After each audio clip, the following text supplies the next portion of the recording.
Good morning, good evening, and good afternoon. Hey, my friends, welcome back to my living room floor. I appreciate you joining me today. I'd love to talk about some fantasy books that I believe are hidden gems that I think people might have slept on a little bit. I'm only using books that I have read and that, according to Goodreads, have fewer than 10,000 um, reviews.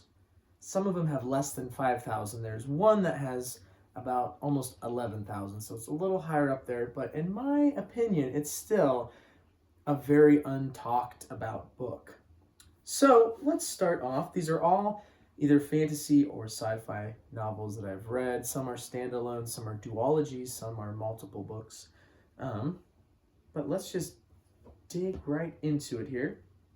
This first one was a book I read this last summer by an author called Jim C. Hines. He's pretty popular for his series called The Libromancer, which is a really cool concept of this organization, of people that can take out like weapons or items, things from books, which is pretty cool, pretty unique. He also wrote another trilogy, among many other books, um, called The Goblin Quest. So there are 3 books in this trilogy. And this first one that I've read is called Goblin Quest. Okay? So, what is Goblin Quest? Basically, it's about this little blue goblin you can see on the cover here. And for one, it gets points because I haven't found many books that have orc, troll, or goblin protagonists. So that's a little different, which I really enjoyed. And also, he's not much of a hero. He's kind of an anti-hero in the sense where he's smaller than the rest of the goblins. He's weaker. He's nearly blind. He can't really see far in front of him. So he's not high up on the popularity chain as goblins go. The story starts out, he has the worst job ever. He has to clean up the cave and replace these like nasty muck candle flame things. So he's doing that. And then later on in the story, he'll run into a band of adventurers who are seeking some treasure. They're on a pretty cool quest. He's at their mercy. So basically, they, are arguing whether or not they should kill him or not. But he knows some English, so he starts to talk to them. He speaks the common tongue, and he ends up being their guide. As they go along this journey, he finds his own courage and strength, as well as a couple more surprises that really lend to him becoming a true hero. There's some strong characters in this, but he is pretty cool. He surpasses all of them in the end just with his wit and from his cunning abilities. He also has this really great sidekick, which is a little spider called like a fire spider, and whenever it's nervous, it starts to heat up, so it'll like burn his like shoulder or light his hair on fire sometimes if he gets too scared. So this was a fun one, some cool characters. I thought the story was cool. It was almost like a homebrew Dungeons and Dragons campaign. Um, the characters were nice. I liked the progression of it. It was, it drug on a little bit at times, but not to the point where I was bored and wanted to put it down. I did want to continue on with the story and just see where it went. So my first recommendation on some hidden gems is Jim C. Hines' Goblin Quest. Make sure you check it out. It's a really cool book. Okay, second here, there's an author named Charles Delent. Delent, maybe. He's written quite a few books. The Onion Girl is a popular one, as well as his Newford series. I believe he writes some different styles of like Celtic folklore, as well as kind of like Canadian American folklore as well. I'd never heard of him, and I saw this book in my half-price books a long time ago, and just the title drew me to it, called Wolf Moon. This book here, I really enjoyed it. It's almost like a slice of life, light fantasy, light romance fantasy. It's about a guy named Kern, Kern, and basically, let me just read this synopsis for you. His name was Kern when he was human, and it seemed he had been running forever, for he had become the most feared of beings, a werewolf. When the change had first come upon him, His parents had driven him away with silver daggers. Later, Kern sought human companionship, but he could not hide the truth for long, and so he kept running until he ran headlong into the deadliest pursuer of all, a harper bent on stealing his life away. By chance, Kern was able to take refuge at the Inn of the Yellow Tinker, a warm and welcoming place where he might find a home if he guarded his secret well. And at the inn, Kern found the woman he was destined to love. But could he risk both human and harper vengeance to keep her? So this is a shorter story. It's only about 200 and maybe 40 pages. And it's like not teeny tiny small font. What I enjoyed about this is that it wasn't like big stakes, prophecy of a hero saving the world. This was ordinary people, marginalized people at times too. And it was in a small setting. It was really just around this inn. So if maybe you're a fan of like Legends and Lattes or some of those other cozy-ish fantasies, this might somewhat fit the bill. Charles Dillon just has a wonderful job of describing nature and scenes unfolding around him. The characters are really good. He actually wrote a little bit here about why he wrote this book. He said, "I thought it would be fun to read a novel in which the noble, magical Harper turned out to be a cad, while the fearsome, monstrous werewolf was actually a pretty nice guy. I suppose it was the beginning of my interest in writing about marginalized people, outsiders, if you will." He also said he remembers in high school how so many high fantasy novels were big stories involving nations, worlds, races of men, and magical beings. He wanted to read a smaller story about ordinary people. So pretty much just what I said there. But it's enjoyable for sure. I would check out his other works as well, which I haven't read, but this one for sure I think is a hidden gem, Wolf Moon. Moving right along, there is an author named Jack White, I think it's just White, and he wrote Arthurian Legends kind of series. The first book is called The Sky Stone. This was a really fun read. I love anything that has to do with the Roman period, Pax Romana or whatever. And this is kind of just at the tail end of the Roman Empire before it recedes again. They were really big on the island of Britain, and then they just left.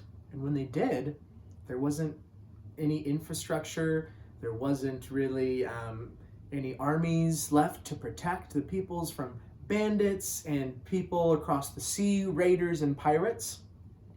So the two main characters of this book, who were in the Roman army, end up creating this colony where they'll gather people together, and it will be the kind of foundation stone for what will later be Camelot. I've read about 3 of these books altogether in this series. I think there could be up to 7 or 8. This was definitely the strongest one in my opinion.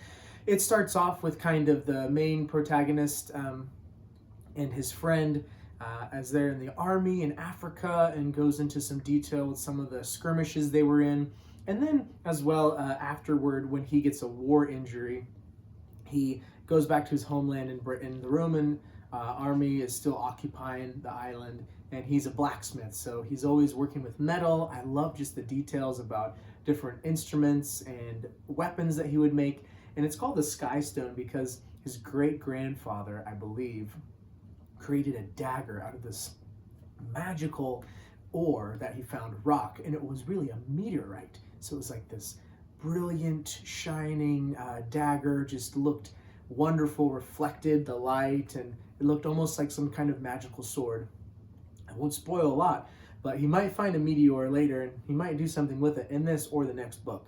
But it was good. I would say there's a little bit of there's a lot of violence, so I mean, just be wary of that. It can be intense at times. There's also a little bit of smut as well, so you might need to skip over some of those passages if you don't want to read about that, because you don't necessarily have to.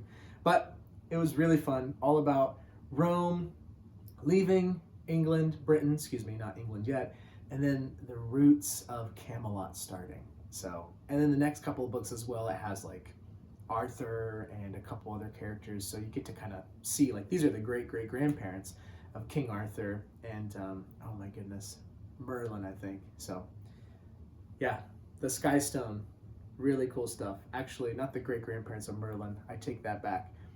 Perhaps one of these characters becomes Merlin. We'll see. Okay, a few books that I wanted to just mention real quick, but don't have them because of the local library was where I got them.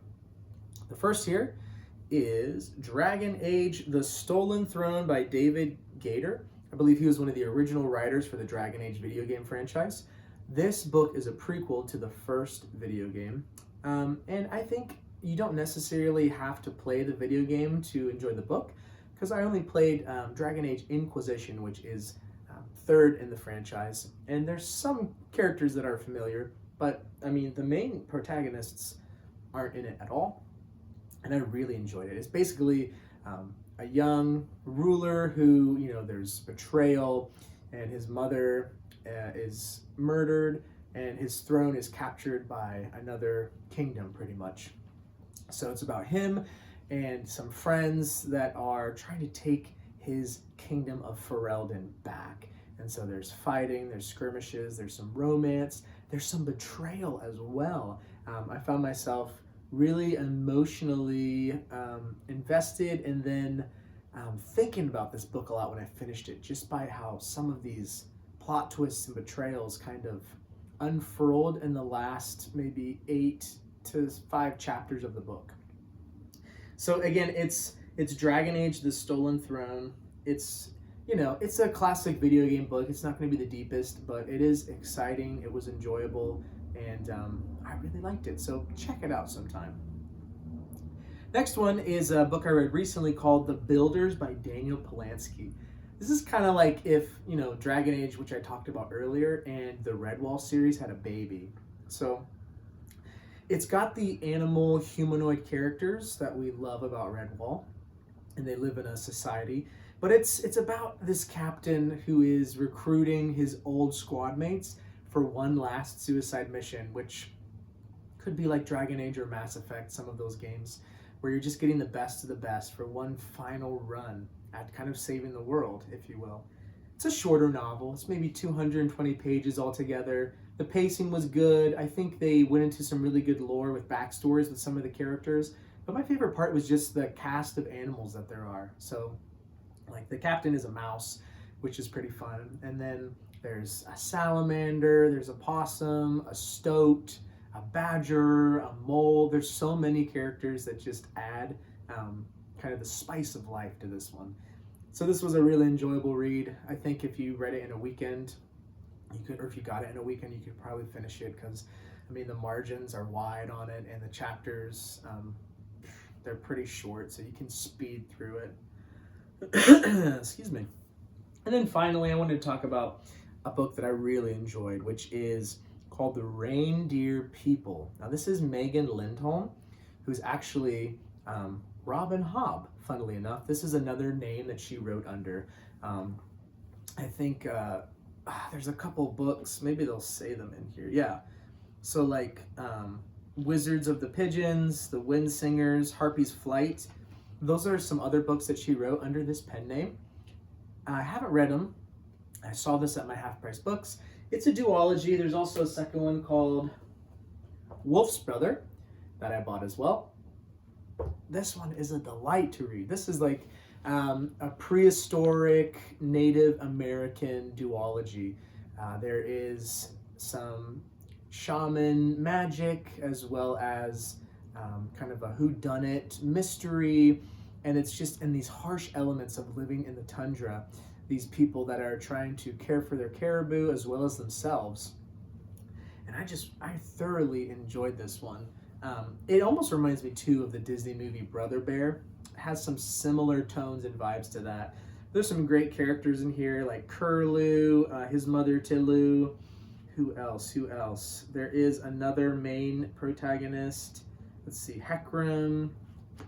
I'll just read you the back. It says, Tilu was a healer, steeped in mystery and magic, sworn to protect her tribe.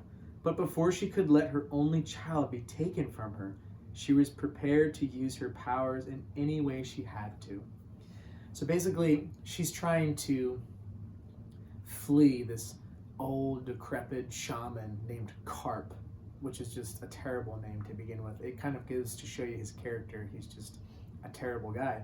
And he's, her son, Curlew, is his apprentice, and he's trying to kind of take Curlew under his wing and turn him into a shaman, which sounds cool, but also it would just take him further away from his mother.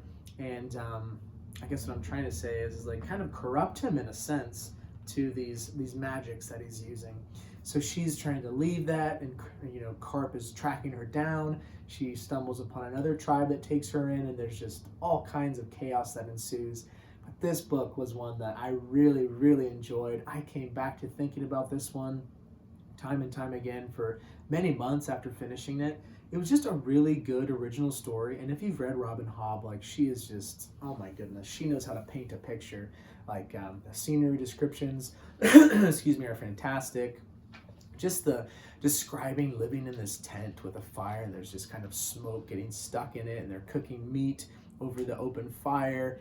It was wonderful to read about. So check this one out. This is The Reindeer People. The second one is called Wolf's Brother as well, and it wraps things up really nicely. They're shorter books, so you could probably get through them. I think it took me a little bit because I was just a slower reader with them. The font's pretty small too, so yeah, check it out. Okay, so those are the hidden gems I have, all under 10,000 like reviews, except for the exception is Skystone. I think this has maybe 11,000 reviews on Goodreads, or not reviews, excuse me, ratings. So yeah, all the others should be under 10,000. I mean, Reindeer People was like under 3,000 ratings. Wolf Moon was like maybe a couple thousand, and Goblin Quest was only like barely over 1,000 ratings when I was looking. So check those out. I would love to know what some of your favorite hidden gem fantasy books are. Like, what are some books you think people are just sleeping on right now? Awesome. Let me know in the comments below. Thanks again. Have a great rest of your day. I appreciate you joining me back on my living room floor. Until the next time, have a great day. See ya.